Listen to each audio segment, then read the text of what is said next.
ভাবে রোজকার জীবন যেভাবে চলছিল তা চালানো সম্ভব। কারণ একদিকে পুলিশের কাজ করছে, ক্ষোভ এখনো রয়েছে যে যাদের যাদের বিরুদ্ধে অভিযোগ সবাইকে কেন গ্রেপ্তার করা যায়নি, কিন্তু আবার ধরপাকড়ও চলছে। যেমন নিরাপদ সর্দার, সিপিআইএম এর প্রাক্তন বিধায়ক, এই সন্দেশখালীর প্রাক্তন বিধায়ক নিরাপদ সর্দার, তাকে আটক করেছে পুলিশ।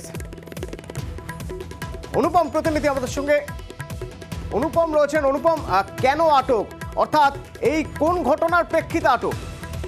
দেখো অতনুদা, এই যে নিরাপদ সর্দারকে আটক করে জিজ্ঞাসাবাদ করছে সন্দেশখালী থানার পুলিশ, তার কারণ হচ্ছে এই যে গত 5 তারিখে যখন শেখ শাহজাহানের বাড়িতে ইডি আক্রান্ত হয়, তারপর থেকে শেখ শাহজাহান কিন্তু নিরুদ্দেশ।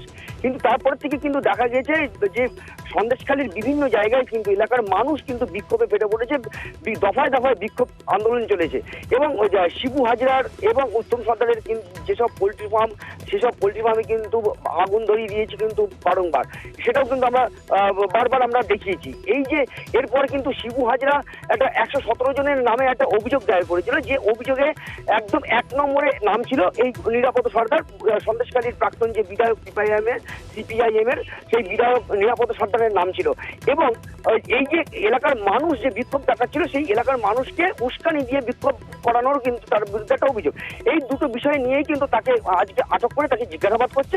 এবং এই মুহূর্তে কিন্তু সন্দেশখালী থানার মধ্যে পুলিশের উচ্চ পদস্থ আধিকারিকরা তাকে জিজ্ঞাসাবাদ করছে, এবং এই জিজ্ঞাসাবাদের পরেই কিন্তু তাকে গ্রেপ্তার করা হবে বলেই কিন্তু আমরা সূত্র মারফত জানতে পারছি।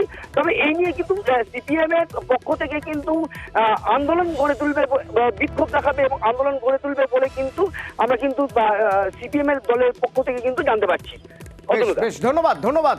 একদিকে ধরপাকড় চলছে, একদিকে ধীরে ধীরে ছন্দে ফিরছে সন্দেশখালী। তারই মাঝে সন্দেশখালী যেতে চেয়েছিলেন মীনাক্ষী, ওই দেখুন মীনাক্ষীকে আটকে দেওয়া হলো ন্যাজাটের ওখানে। আমার সঙ্গে রয়েছেন প্রতিনিধি অনু।